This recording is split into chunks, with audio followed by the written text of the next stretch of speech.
How's everybody doing today?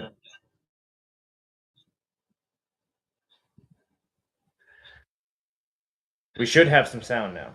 You should have some sound now. You should have some sound now.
How's everybody doing?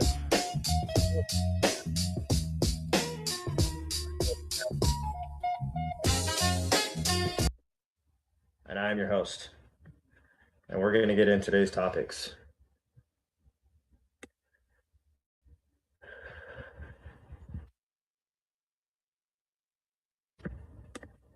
We're still dealing with some technical difficulties here.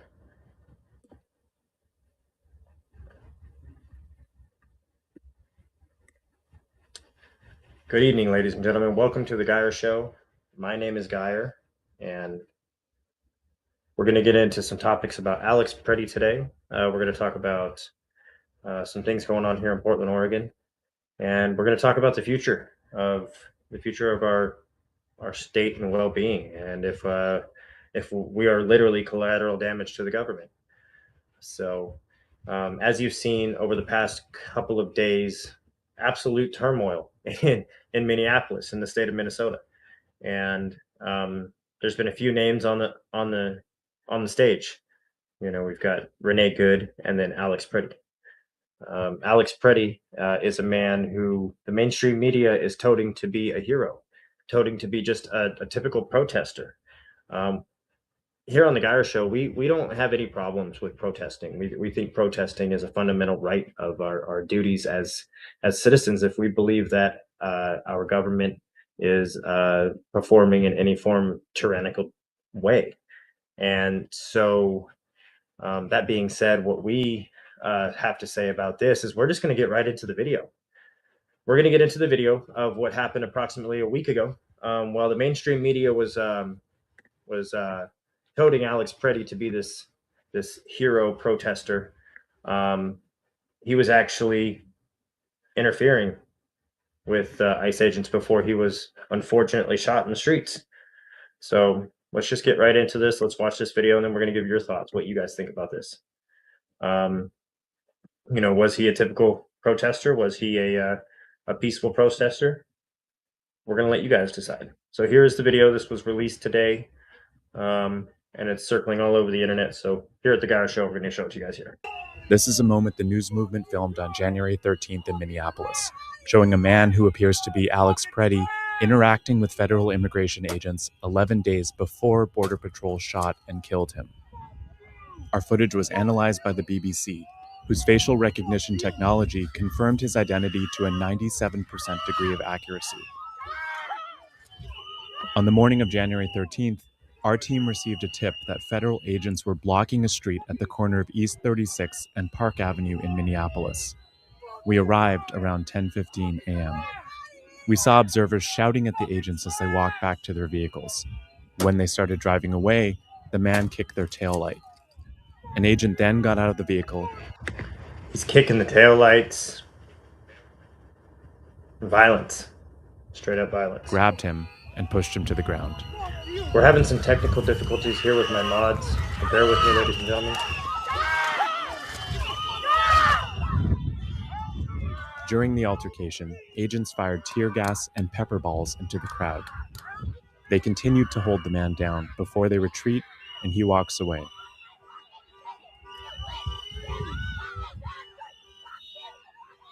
The man in our footage is wearing a similar outfit to what Preddy was wearing on the day he was killed. What appears to be a gun is also visible above his waistband.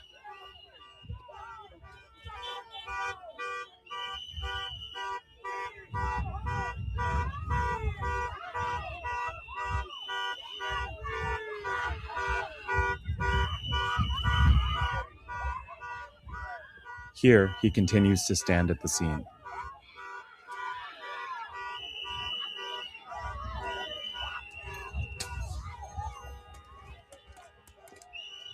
On the day he was killed, the Department of Homeland Security claims Preddy, a 37-year-old ICU nurse, approached officers holding a handgun. That claim has been contradicted by analysis of bystander videos from multiple news investigations, which concluded that Preddy was holding a phone, not a gun, when he was pinned to the street.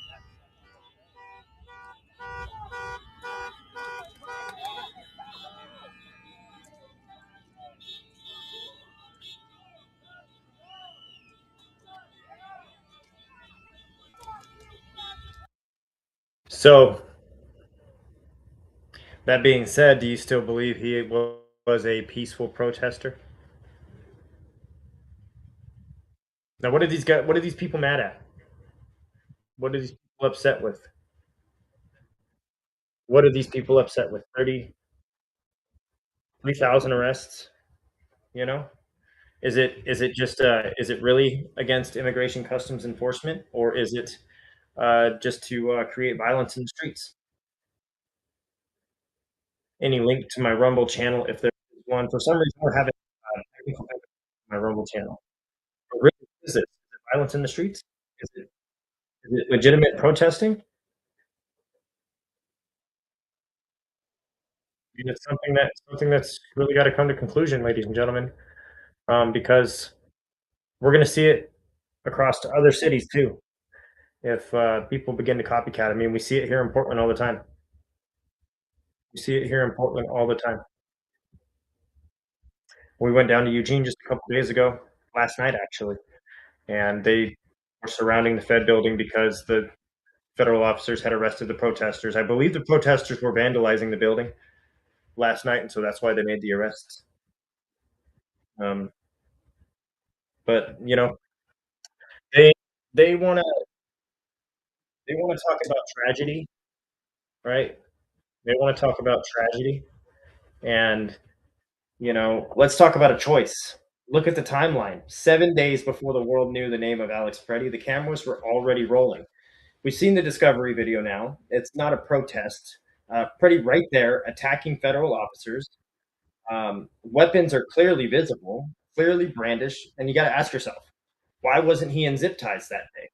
If the system had a backbone, if the feds had charged him with the second he committed that assault, Alex Preddy would be sitting in a cell right now, breathing. He'd be alive, waiting for a lawyer.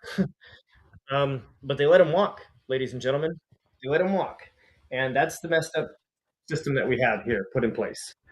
Um, they let him walk, and that is the first step in our timeline. The architecture of the martyr. This didn't show him mercy. They showed him negligence. They showed him the fuse burn for a week because they were too scared of the optics to enforce the law. And now they're using the fire they allowed to start to burn down the rest of the narrative. This is just selective justice, ladies and gentlemen, and it's a death sentence for the rule of law. It's a death sentence. So that brings us into the midterm game. Portland as a sacrifice. Now we have to move to the next phase of the timeline, the midterm gambit. Why is there a sudden vacuum in our streets? Why are police being treated like an occupying force while the mob is treated like connect the dots? We have a major election cycle on the horizon. A major election cycle on the horizon. And the architects in Salem and DC have decided that Portland is the perfect stage for their psychological play. They need the chaos. They need the stand down orders, because if the police actually did their jobs, if they cleared the South Waterfront, if they arrested the agitators on site, the narrative machine wouldn't have anything to sell. They need us to be scared. We, the people of Oregon in Portland, the taxpayers, the people that are just trying to survive, we're the collateral damage. We are the acceptable losses in their pursuit of power.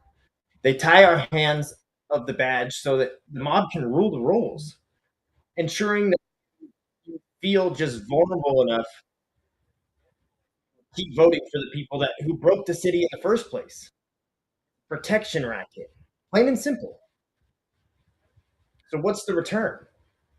The return is a tactical reentry from Minneapolis.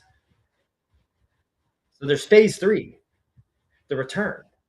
So as people are coming back to Oregon soil, as people are coming back from Minneapolis, I've been watching the arrivals. I've been tracking the movements. There's people that travel from state to state. They're, in my opinion, and many others' opinion, they're paid to do it.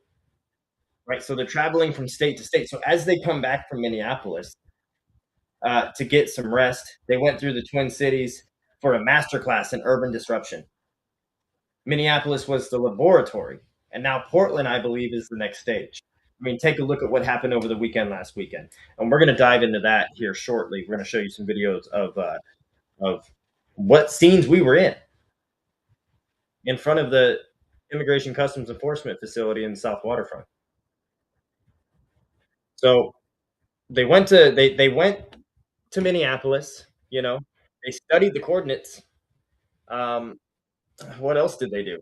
They did so much, and it's they just learned laser tactics and umbrella phalanx maneuvers, and now they've brought those blueprints home to the South Waterfront. Since they touched down, the energy has shifted. It's no longer just angry people with signs. It's a deployed unit. They're testing our response times. Check it out, guys. When 72 units were deployed to an officer shooting in Southeast Portland, these people are on the radios and they're on the scanners and they're watching to where these police go. I can guarantee something else happened that night.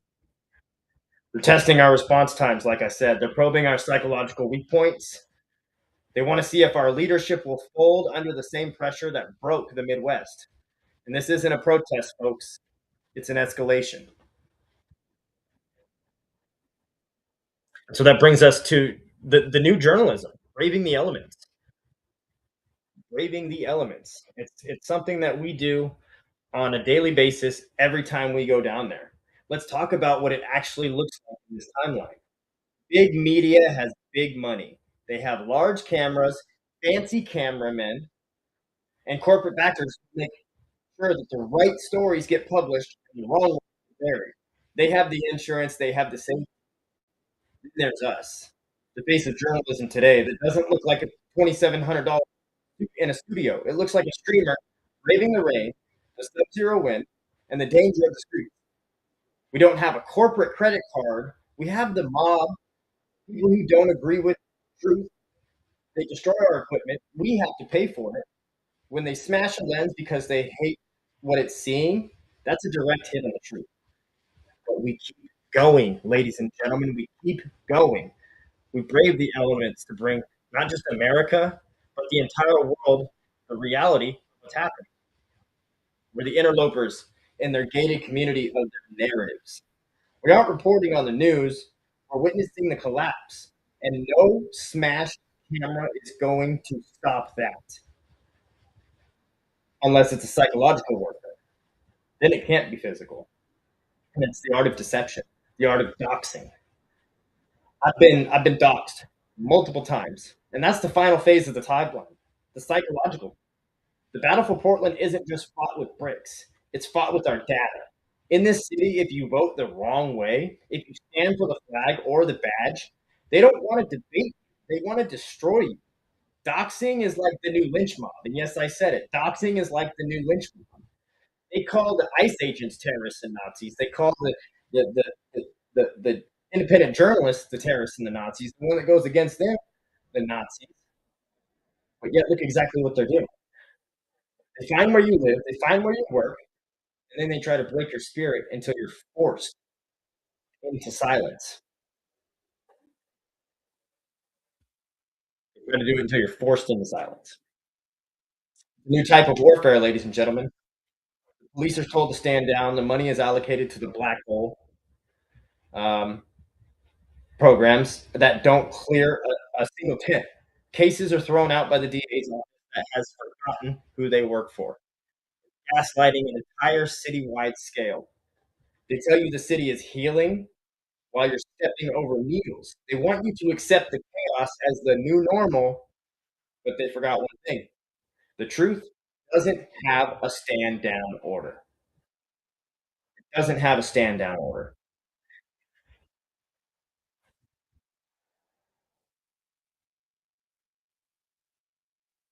Welcome to the Geyer Show, ladies and gentlemen. So, as you can see, that was Alex Pretty um, interfering with ICE operations. So now we're just going to continue to show you uh, what it's like when officers interfere or when people interfere on ICE operations. Now, this video came from the BC Preacher, and we're going to watch this and just show you what happens in the streets when people are going against these ICE. I mean, it's absolutely disgusting. It's what they want, and this is just the only the beginning, only the beginning of a very long spring, long summer, in my opinion. welcome to the show, ladies and gentlemen. So the BC preacher, and um, this is what they did to the hotel just a few days ago, and it was in outside of Minneapolis in Minnesota.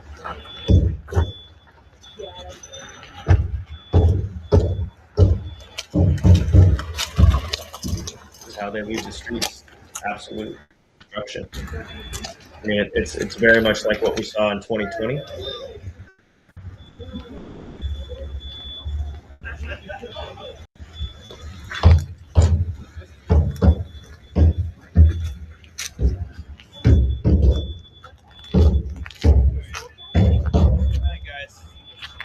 Jump into the comments, guys. Hello. See what happened to Mercado. He got doxxed. I thought he was great. I don't really know too much about that Mercado guy. I don't know too much about him. This is just the destruction that they decided to leave here in outside of Minneapolis after they declared that a riot. Welcome to the show, ladies and gentlemen. My name is Geyer. This is the Geyer Show, live 6 p.m. every day, Monday to Friday. Come join. Say what's up in the comments. We have a lot to talk about. We're on the ground reporting on current events, live events, and we've been out there. Let's jump into the comments here. I'm live on X, YouTube, and Rumble. Again, this is the second show, so we're just trying to figure everything out.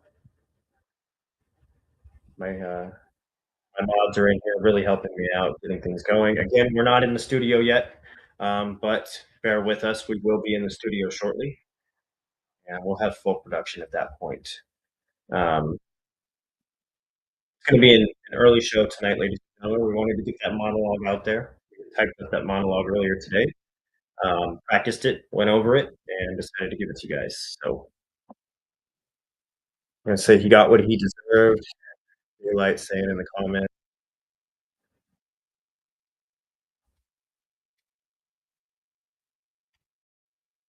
Pop up our Venmo. I want to donate to the stream, get Geyer places, send him over to the East Coast, send him over to California. Let's go. Let's go. Let's go. Report on it. Okay. All social media platforms and payment platforms.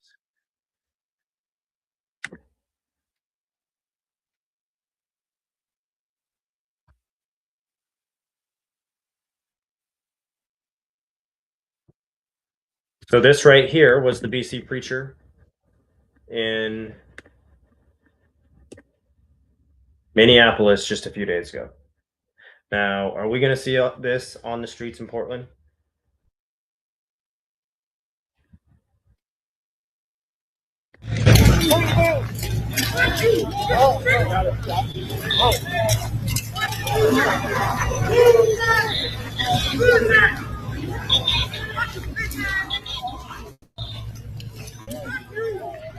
So this was morning of the 24th when rioters had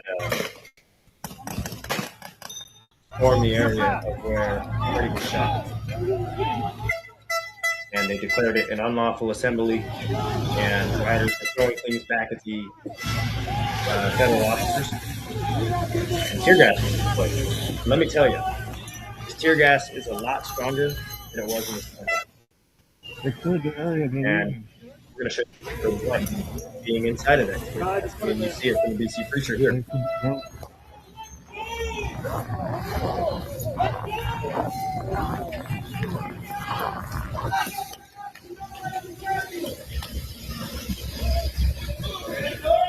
We didn't see this on the mainstream media. Nope.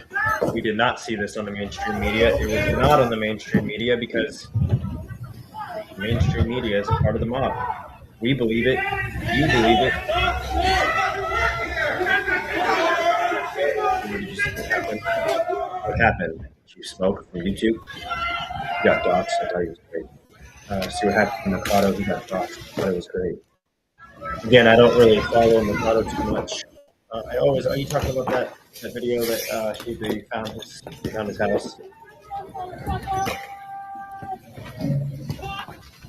Absolute chaos. Absolute chaos in the streets. So we're going to go back to a few days ago over the weekend. Let's just show you the kind of stuff that we deal with on a daily basis. Okay, so here's all the signs. Honey Badger. And we will skip over to our X account right here. Make sure to follow me on all social media platforms. Geyer Digital. This is the Geyer Show.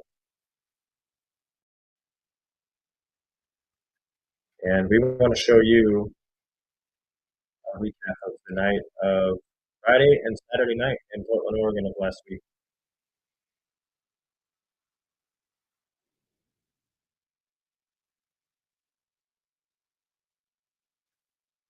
So he was speaking all sorts of nonsense when he was let's talk about getting doxxed for a second. I did a story.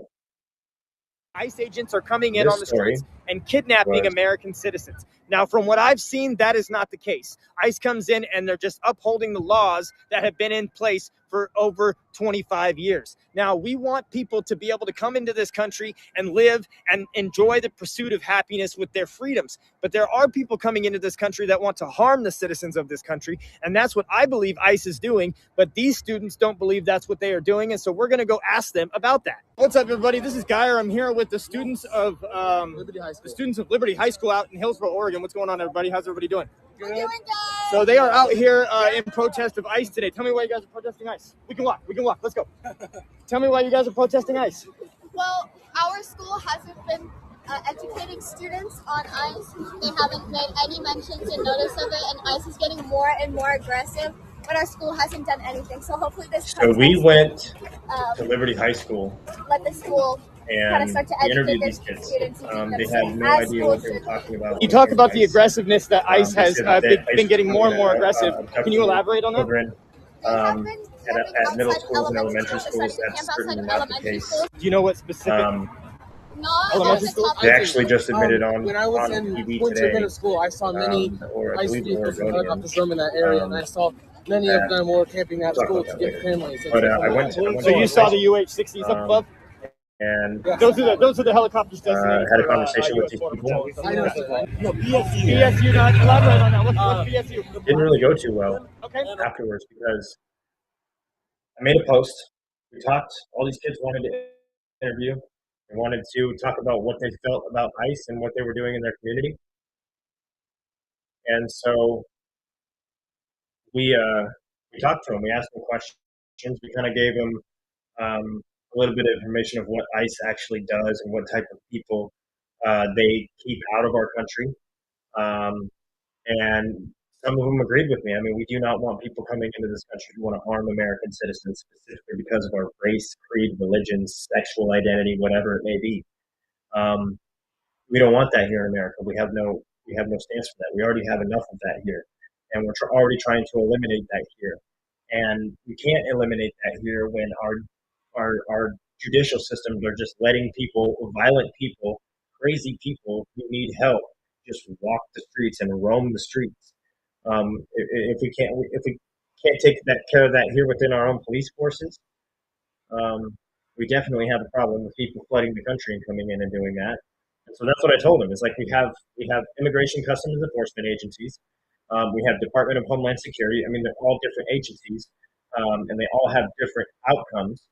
But the whole goal is to keep Americans safe and uphold the Constitution. And that's what these ICE agents are doing. And when you get in the way of these ICE officers, you're going to have a problem. It's going to be a bad day for you. It's going to be a really bad day for you. As you've seen in the past couple of weeks, when you impede on ICE and DHS operations, federal protection operations, whatever it may be, it's going to end up badly. It has ended up badly. So that's what I told him. And it was a great conversation. We actually changed some people's minds here. And as we were able to change people's minds, we thought, we're going to post this video, and there's going to be some great conversations about it. That was not the case. I posted the video 10 minutes later.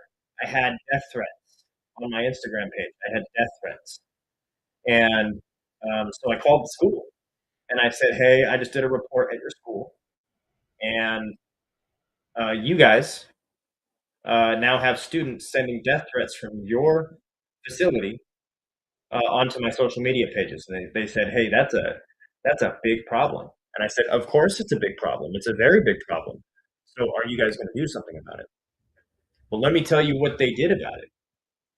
They shared my information with those students who are the organizers of this walkout, which is part of this anti-ICE organization. Now, I can almost guarantee that some of those students, now we need to take a look at this. Now, if there's still those signal chats that were just released by Cam Higbee, shout out to Cam Higbee.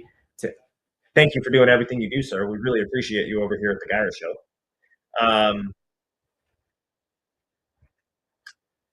In those signal chats, do you think that maybe these high school organizations that organize these walkouts against ICE here in Oregon have anything to do with those signal chats?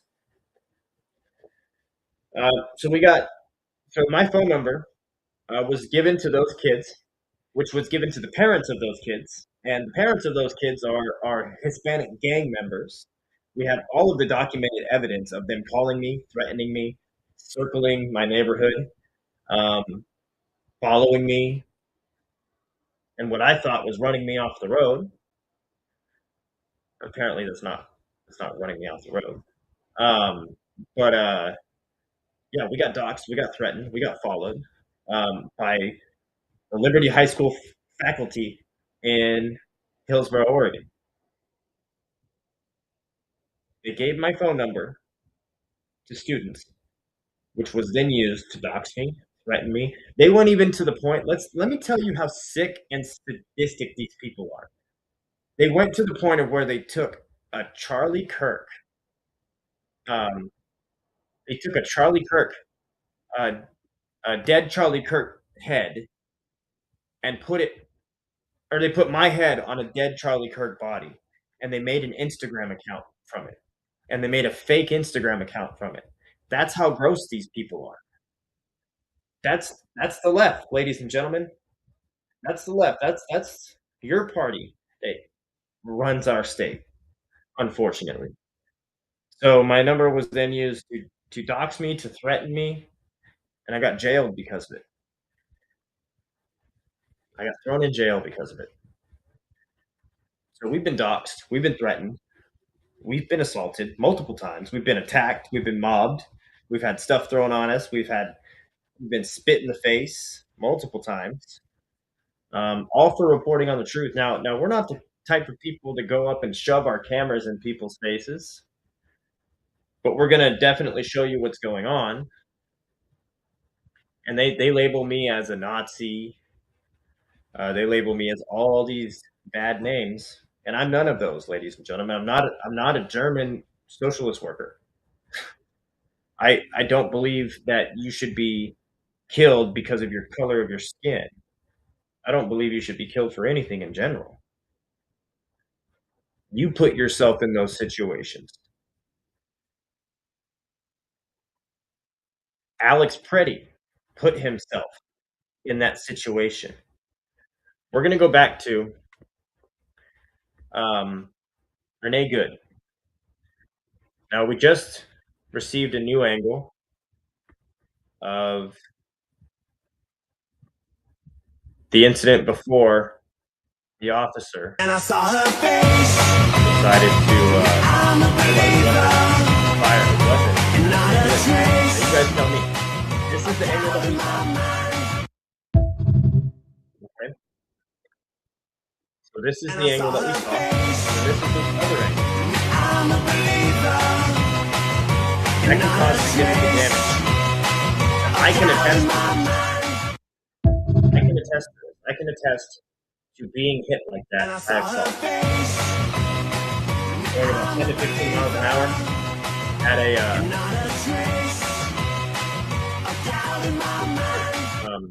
dead stop. Yeah, that's no good. And that officer's life was definitely in danger because he could have gotten ran over and squished by that car. She was not trying to leave. If she was trying to leave, she wouldn't have been there in the first place. These people are all part of these signal paths that got leaked. And they're all making their way back to where they came from. Now, are we going to see the same thing here in Portland? I don't know. But we're going to continue to monitor it. We're going to continue to bring you the live truth. And we're going to continue to run our daily show here at The Geyer Show. Thank you for watching, ladies and gentlemen. We're going to call it a quick night tonight. Hopefully by the time you see me next, we'll be in the studio. And follow Geyer Digital on all social media platforms. Be sure to donate to the stream if you can. It gets us places, it gets us equipment, helps get us equipment because this stuff is expensive and it keeps getting broke by these crazy leftist lunatics that want to silence us. And we're not going to get silenced anymore, ladies and gentlemen. We will not stand down. We'll continue to show you what happens here and provide the content and be truthful to the best of our ability. So thank you guys for joining in. This is The Geyer Show, and we love every single one of you. Have a great day. Check out the weather. It's 51 degrees currently here in Oregon City, and the sun has set, ladies and gentlemen. It's nighttime. So read your Bibles. Do something good for yourself. Do something good for somebody else. And when it comes time to getting up and going and reporting on the truth, we're going to do it. We've got some protests coming up this weekend. There's one scheduled for Friday. I don't know if we can pull up that. I don't know if we can pull up that flyer. I don't think it's been posted yet, but we'll post that in the community page. Follow the community page. Join the community page of the Geyer Show. You want to talk about something on the show? You want to call into the show? We've got some guests coming on here in the next couple of weeks. And if you want to be a part of the show, send me a DM, be a part of the community, and we're going to have a good time here, ladies and gentlemen. I hope everybody has a wonderful night. Thank you for joining. Again, my name is Geyer, and this is The Geyer Show.